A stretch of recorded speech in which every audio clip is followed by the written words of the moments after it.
السلام علیکم ورحمۃ اللہ وبرکاتہ۔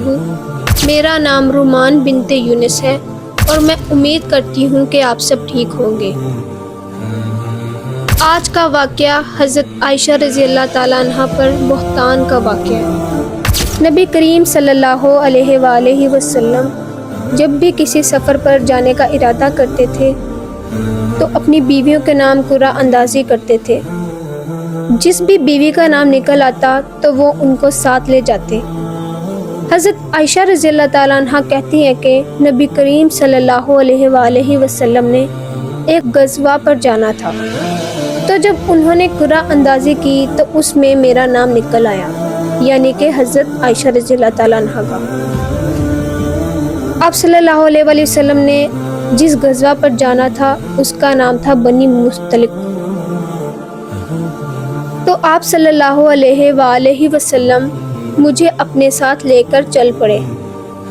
یہ واقعہ پردے کا حکم نازل ہونے کے بعد کا ہے۔ پھر حضرت عائشہ رضی اللہ تعالیٰ عنہ فرماتی ہیں کہ میں پردے کے ساتھ اونٹ کے ہودج پر بیٹھ کر سفر کرتی، اور جب مجھے اونٹ سے اتارا جاتا تو ہودج سمیت اتارا جاتا۔ جب آپ صلی اللہ علیہ وآلہ وسلم اس غزوہ سے فارغ ہوئے اور سفر سے لوٹے تو ہم لوگ مدینہ کے نزدیک آن پہنچے۔ آپ صلی اللہ علیہ وآلہ وسلم نے رات کے وقت تھوڑی دیر آرام کرنے کا حکم فرمایا۔ یہ سن کر میں اٹھی اور پیدل چل کر لشکر سے تھوڑا سا دور حاجت کے لیے نکل پڑی۔ حاجت سے فارغ ہوئی، واپس آنے لگی تو مجھے معلوم ہوا کہ میرا ہار جو کہ یمنی موتیوں کا بنا ہوا تھا کہیں ٹوٹ کر گر پڑا ہے۔ میں اسے ڈھونڈنے میں مصروف ہو گئی اور مجھے ڈھونڈنے میں دیر ہو گئی۔ اتنے میں وہ لوگ جو میرا ہودج اٹھا کر اونٹ پر لادا کرتے تھے، انہوں نے ہودج اٹھایا اور میرے اونٹ پر لاد دیا۔ وہ لوگ یہ سمجھ رہے تھے کہ میں ہودج میں موجود ہوں، کیونکہ اس زمانے میں عورتیں بہت ہلکی ہوا کرتی تھیں، تھوڑا سا کھانا کھایا کرتی تھیں۔ لہٰذا ان لوگوں نے جب ہودج اٹھایا تو انہیں محسوس ہی نہ ہوا، کیونکہ ہودج کا تو خود ہی اتنا وزن تھا اور میں ایک کمسن لڑکی تھی۔ وہ ہودج کو اونٹ پر لاد کر چل دیے۔ لشکر کے روانہ ہونے کے بعد میرا ہار جو اونٹ کے نیچے آ گیا تھا مجھے وہ مل گیا۔ میں اپنی جگہ پر بیٹھ گئی تاکہ جب لوگ مجھے نہ پائیں تو وہ اسی جگہ تلاش کرنے آئیں گے۔ میں وہاں بیٹھی رہی اور مجھے بیٹھے بیٹھے نیند آ گئی اور میں سو گئی۔ لشکر کے پیچھے پیچھے گرے ہوئے سامان کی خبر رکھنے کے لیے سیدنا صفوان بن معطل سلمی رضی اللہ تعالیٰ عنہ مقرر تھے۔ وہ میرے ٹھکانے پر پہنچے، مجھے سوتے ہوئے دیکھا اور مجھے پہچان لیا، کیونکہ پردے کا حکم نازل ہونے سے پہلے انہوں نے مجھے دیکھا ہوا تھا۔ جب انہوں نے مجھے دیکھ کر زور سے انا للہ و انا الیہ راجعون پڑھا تو ان کی آواز سن کر میری آنکھ کھل گئی اور میں نے چادر سے فوراً اپنا چہرہ چھپا لیا۔ اللہ کی قسم ہم دونوں نے آپس میں کوئی بات تک نہیں کی اور نہ ہی میں نے انا للہ و انا الیہ راجعون کے علاوہ ان کے منہ سے کوئی اور بات سنی۔ انہوں نے اپنے سواری کو زمین پہ بٹھایا اور اس کے پاؤں اپنے ہاتھ سے دبائے رکھے۔ پھر انہوں نے مجھے سواری پر بیٹھنے کو کہا اور میں سواری پر بیٹھ گئی۔ وہ پیدل چلتے رہے اور اونٹنی کو چلاتے رہے۔ ہم دوپہر کی شدت کی گرمی میں لشکر میں پہنچ گئے اور سب ٹھہرے ہوئے تھے، راستے میں انتظار کر رہے تھے۔ پھر جسے تہمت لگا کر ہلاک ہونا تھا وہ ہلاک ہو گیا۔ اس تہمت کو سب سے زیادہ پھیلانے والا عبداللہ بن ابی تھا، جو کہ ایک رئیس منافق تھا۔ جنہوں نے حضرت عائشہ رضی اللہ تعالیٰ عنہ پر الزام لگائے تھے وہ 3 لوگ تھے اور تینوں ہی صحابہ تھے۔ پہلے نمبر پہ تھے سیدنا حسان ابن ثابت رضی اللہ تعالیٰ عنہ، دوسرے نمبر پر تھے سیدنا مصطح بن اساسہ رضی اللہ تعالیٰ عنہ، اور تیسرے نمبر پر تھیں ام المؤمنین سیدنا زینب رضی اللہ تعالیٰ عنہ کی چھوٹی بہن حمنہ بنت جحش رضی اللہ تعالیٰ عنہ۔ یہ تین تھے جو بغیر دلیل کے تہمت لگانے والوں میں شامل تھے، اور پھر دلیل نہیں تھی، جھوٹا الزام تھا، تو انہیں 80 کوڑے بھی لگائے گئے تھے۔ لیکن عبداللہ بن ابی جو تھے وہ مین تھے جنہوں نے اس بہتان کو پھیلایا، تو اللہ تعالیٰ نے فرمایا کہ ان کو دردناک عذاب دیا جائے گا۔ اب حضرت عائشہ رضی اللہ تعالیٰ عنہ کہتی ہیں کہ ہم لوگ مدینہ پہنچے، وہاں پہنچ کر میں بیمار ہو گئی اور مہینہ بھر بیمار رہی۔ لوگ تہمت کو پھیلاتے رہے اور مجھے خبر بھی نہ تھی، مگر مجھے وہم ضرور ہوا کہ کچھ چل رہا ہے۔ اور بیماری میں زور اس وجہ سے پیدا ہوا کیونکہ میں نے رسول اللہ صلی اللہ علیہ وآلہ وسلم کو اس بیماری میں پہلے کی طرح مہربان نہ پایا تھا۔ آپ صلی اللہ علیہ وآلہ وسلم اندر تشریف لاتے اور صرف سلام لے کر اور طبیعت کیسی ہے پوچھ کر چلے جاتے۔ آپ صلی اللہ علیہ وآلہ وسلم کے اس طرز عمل کی وجہ سے میری بیماری میں اور اضافہ ہوتا گیا، اور مجھے اس طوفان کی خبر ہی نہیں تھی۔ جب میں کچھ ٹھیک ہوئی تو میں مستح کی ماں کے ساتھ رفع حاجت کے لیے باہر گئی۔ اس دور میں گھروں میں بیت الخلاء نہیں ہوا کرتے تھے، تو لوگ جنگل میں جایا کرتے تھے، کیونکہ گھروں میں یا گھروں کے قریب بیت الخلاء بنانے سے ان کی جو بدبو تھی اس سے لوگوں کو تکلیف ہوتی تھی۔ میں اور مستح کی ماں جو کہ میرے والد حضرت ابو بکر صدیق رضی اللہ تعالیٰ عنہ کی خالہ تھی، اور مستح ان کا بیٹا تھا اور ان کا نام سلمہ تھا، رفع حاجت سے فارغ ہو کر گھر کی طرف آ رہی تھی کہ مستح کی ماں کا پاؤں چادر میں الجھ کر پھنسا، تو وہ کہنے لگی مستح ہلاک ہو۔ میں نے مستح کی ماں کو کہا کہ یہ کیا کہتی ہو؟ کیا تم ایسے شخص کو برا بھلا کہہ رہی ہو جو بدر میں شریک تھا؟ وہ کہنے لگی اے بھولی لڑکی، تم نے مستح کی بات نہیں سنی؟ اس نے کیا بات کی ہے؟ تو میں نے کہا کہ کیا کہتا ہے؟ تو مستح کی ماں کہتی ہے تو مستح کی ماں نے ساری بات بیان کر دی، جس کو سن کر میری بیماری دگنی ہو گئی۔ جب میں گھر گئی تو آپ صلی اللہ علیہ وآلہ وسلم گھر آئے، تو آپ صلی اللہ علیہ وآلہ وسلم نے دور ہی سے سلام کیا اور پوچھا کہ کیسی ہو؟ میں نے کہا کہ مجھے میرے والدین کے گھر جانے کی اجازت دے دیں۔ سیدہ عائشہ رضی اللہ تعالیٰ عنہا کہتی ہے کہ میرا خیال تھا کہ میں اپنے والدین کے گھر جا کے ان سے اس بات کی تحقیق کروں، تو آپ صلی اللہ علیہ وآلہ وسلم نے مجھے فوراً اجازت دے دی۔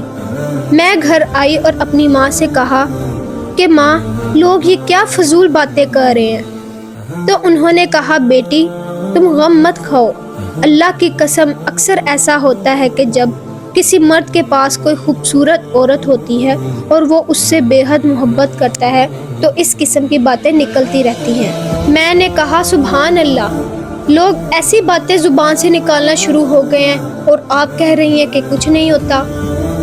میں رات بھر روتی رہی، صبح ہو گئی مگر نہ میرے آنسو رکتے تھے اور نہ مجھے نیند آتی تھی۔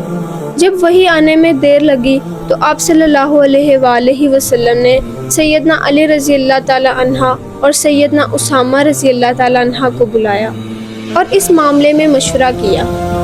سیدنا اسامہ بن زید رضی اللہ تعالیٰ عنہ نے آپ صلی اللہ علیہ وآلہ وسلم کو وہی مشورہ دیا جو وہ میرے بارے میں جانتے تھے کہ عائشہ ایسی ناپاک باتوں سے پاک ہے، اور اسامہ کو آپ صلی اللہ علیہ وآلہ وسلم کی بیویوں سے محبت تھی۔ انہوں نے صاف کہہ دیا کہ عائشہ پاک دامن ہے اور بے قصور ہے۔ تو آپ صلی اللہ علیہ وآلہ وسلم نے سیدنا علی رضی اللہ تعالیٰ عنہ سے پوچھا، تو سیدنا علی رضی اللہ تعالیٰ عنہ نے عرض کیا یا رسول اللہ صلی اللہ علیہ وآلہ وسلم، آپ کے لیے عورتوں کی کوئی کمی ہے؟ اور بھی بہت سی عورتیں ہیں، آپ ان سے نکاح کر سکتے ہیں۔ اور آپ صلی اللہ علیہ وآلہ وسلم بریرہ رضی اللہ تعالیٰ عنہ اپنی خادمہ سے پوچھیں، وہ سب قصہ بیان کریں گی۔ آپ صلی اللہ علیہ وآلہ وسلم نے بریرہ رضی اللہ تعالیٰ عنہ کو بلایا اور ان سے پوچھا کیا تم نے کوئی ایسی بات بھی دیکھی ہے کہ عائشہ کے متعلق تمہیں کچھ شک ہو؟ بریرہ رضی اللہ تعالیٰ عنہ کہنے لگی اس اللہ کی قسم جس نے آپ کو حق کے ساتھ بھیجا ہے، میں نے ایسی کوئی بات نہیں دیکھی۔ ہاں وہ نہایت کمسن لڑکی ہیں اور ان کے بھولے پن کی حالت یہ ہے کہ جب وہ آٹا گوندھ کر سو جاتی تھی تو صبح بکری آ کر کھا جاتی تھی۔ میرا وہ دن بھی رونے دھونے میں گزرا اور میں مسلسل 2 دن سے رو رہی تھی۔ نہ میرے آنسو تھمتے اور نہ مجھے نیند آتی۔ میرے والدین سمجھے کہ رو رو کر میرا کلیجہ پھٹ جائے گا۔ پھر ایسا ہوا کہ میرے والدین پاس بیٹھے تھے اور میں رو رہی تھی کہ ایک انصاری عورت نے اندر آنے کی اجازت مانگی۔ میں نے اجازت دی تو وہ بھی میرے ساتھ رونے لگی۔ اسی حالت میں آپ صلی اللہ علیہ وآلہ وسلم تشریف لائے، سلام کیا، پھر بیٹھ گئے۔ اس سے پہلے جب سے مجھ پر تہمت لگی تھی، آپ صلی اللہ علیہ وآلہ وسلم میرے پاس نہیں بیٹھے تھے۔ 1 مہینہ آپ صلی اللہ علیہ وآلہ وسلم انتظار کرتے رہے مگر وہی نہ آئی۔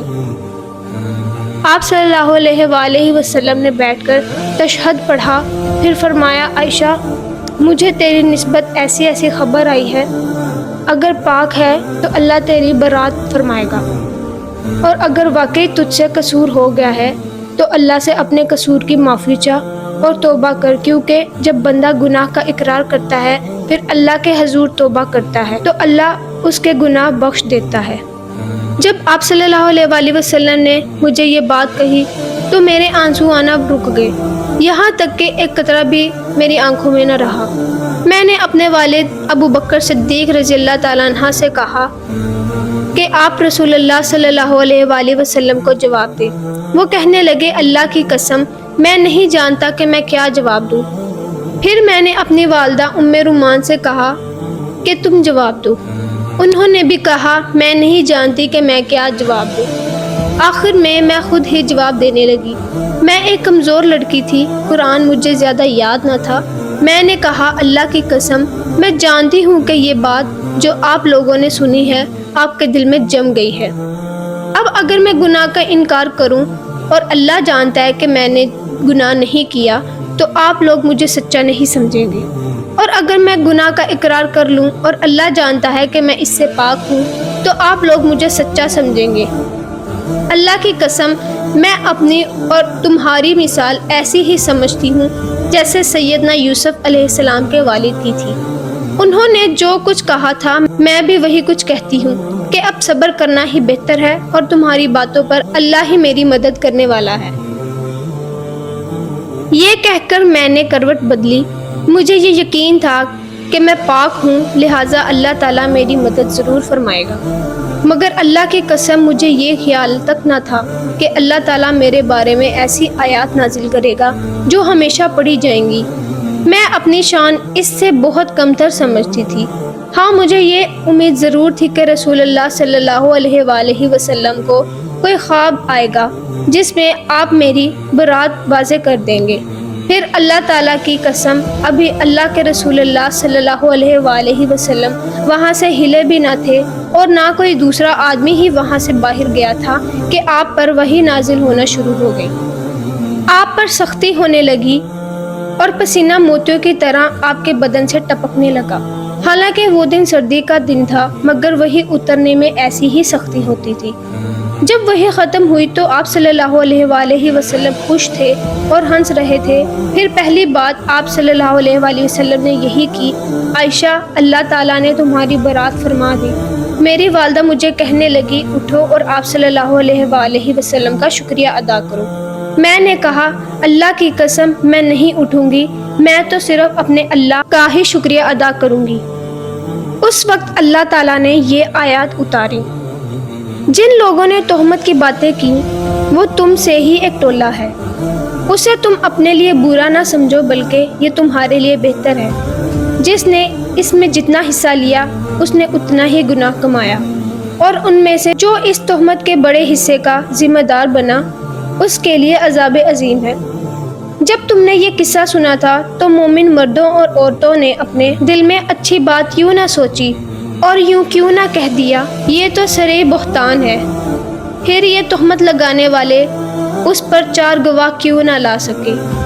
پھر جب یہ گواہ نہیں لا سکے تو اللہ کے ہاں یہی جھوٹے ہیں، اور اگر تم پر دنیا اور آخرت میں اللہ کا فضل اور اس کی رحمت نہ ہوتی تو جن باتوں میں تم پڑ گئے تھے اس کی پاداش میں تمہیں عذاب عظیم آ لیتا۔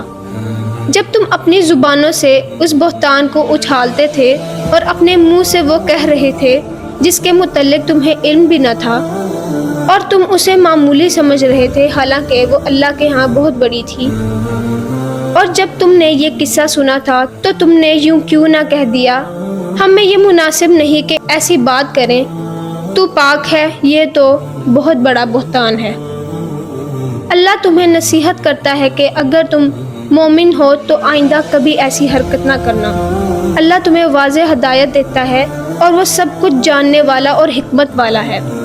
جو لوگ یہ چاہتے ہیں کہ ایمان لانے والوں میں بے حیائی کی اشاعت ہو، ان کے لیے دنیا میں بھی المناک عذاب ہے اور آخرت میں بھی اس کے نتائج کو اللہ ہی بہتر جانتا ہے، تم نہیں جانتے۔ اور اگر تم پر اللہ کا فضل اور اس کی رحمت نہ ہوتی تو برے نتائج نکلتے، اور اللہ یقیناً مہربان اور رحم کرنے والا ہے۔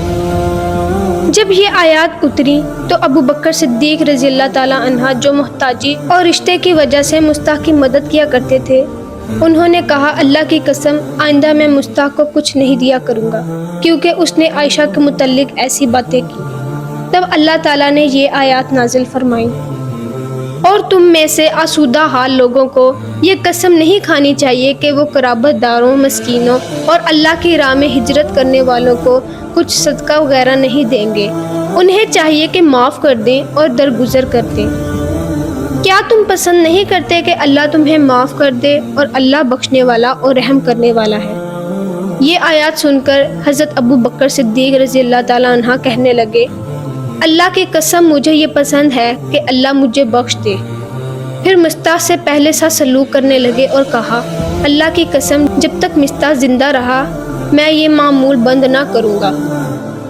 سیدہ عائشہ رضی اللہ تعالیٰ عنہ کہتی ہے کہ اس تہمت کے زمانے میں آپ صلی اللہ علیہ وآلہ وسلم زینب بنت جہش ام المؤمنین سے میرا حال پوچھتے، تم عائشہ کو کیسے سمجھتی ہو اور تم نے کیا دیکھا ہے؟ تو انہوں نے کہا، یا رسول اللہ صلی اللہ علیہ وآلہ وسلم، میں اپنے کان اور آنکھ کی خوب احتیاط رکھتی ہوں، میں تو عائشہ رضی اللہ تعالیٰ عنہ کو اچھا سمجھتی ہوں۔ آپ صلی اللہ علیہ وآلہ وسلم کی بیویوں میں سے زینب ہی میرے برابر کی تھیں، بڑھ چڑھ کر رہنا چاہتی تھیں، اللہ نے ان کی پرہیزگاری کی وجہ سے انہیں بچا لیا۔ اور ان کی بہن حمنہ بنت جہش اپنی بہن سے اس بارے میں جھگڑنے لگی تو جیسے دوسرے تہمت لگانے والے تباہ ہوئے وہ بھی تباہ ہوئی۔ حضرت حسان رضی اللہ تعالیٰ عنہ جو اللہ کے رسول اللہ صلی اللہ علیہ وآلہ وسلم کی تعریف میں اشعار پڑھتے تھے، کافروں اور منافقوں کی بکواسات کے جواب دیتے تھے، اور اللہ کے رسول صلی اللہ علیہ وآلہ وسلم کے فرمان کے مطابق حضرت حسان رضی اللہ تعالیٰ عنہ جب شعر کہتے تھے تو انہیں روح القدس یعنی جبریل امین کی تائید حاصل ہوتی تھی۔ اتنا بڑا مقام ہونے کے باوجود جب وہ منافقین کے پروپوگنڈے کے بہاؤ میں بہہ گئے اور الزام لگانے والوں میں شامل ہو گئے تو بے شک وہ سورہ نور کے نزول کے بعد تائید ہو گئے۔ حضرت مسروق رضی اللہ تعالیٰ عنہ کہتے ہیں کہ میں حضرت عائشہ رضی اللہ تعالیٰ عنہ کے پاس بیٹھا تھا کہ حضرت حسان بن ثابت رضی اللہ تعالیٰ عنہ آئے۔ حضرت عائشہ رضی اللہ تعالیٰ عنہ نے انہیں عزت کے ساتھ بٹھایا اور حکم دیا کہ ان کے لیے گدی بچھا دو۔ جب وہ واپس چلے گئے تو میں نے ام المؤمنین سے کہا کہ آپ انہیں اپنے ہاں آنے کی اجازت کیوں دیتی ہیں؟ ان کے آنے کا کیا فائدہ، کیونکہ اللہ تعالیٰ نے تو سورہ نور میں فرما دیا ہے کہ ان میں سے جو شخص تہمت کے بڑے حصے کا ذمہ دار بنا اس کے لیے عذاب عظیم ہے۔ تو ام المؤمنین حضرت عائشہ رضی اللہ تعالیٰ عنہ نے فرمایا، اندھا ہونے سے بڑا عذاب کیا ہوگا، کیونکہ حضرت حسان آخری عمر میں نابینا ہو گئے تھے، تو لہٰذا حضرت عائشہ رضی اللہ تعالیٰ عنہ نے فرمایا شاید یہی عذاب عظیم ہو۔ حضرت حسان رضی اللہ تعالیٰ عنہ بے شک جنتی ہیں، لیکن ان کا بھی یہ حال تھا کہ آخری عمر میں اللہ تعالیٰ نے ان کو نابینا کر دیا۔ لہٰذا اس سے یہی ثابت ہوتا ہے کہ حضرت عائشہ رضی اللہ تعالیٰ عنہ کی پاک دامن اور مومن عورتوں پر الزام لگانا اللہ تعالیٰ کو کتنا ناپسند ہے۔ اس لیے اللہ تعالیٰ نے کائنات کی مومن عورتوں کی عزت کی حفاظت کی گواہی عرش سے نازل فرما دی۔ اور قیامت تک کے لیے اللہ تعالیٰ نے یہ سبق بنا دیا کہ مومن عورتوں کی جو عزت ہے اللہ تعالیٰ کے ہاں کتنا اونچا مقام رکھتی ہے۔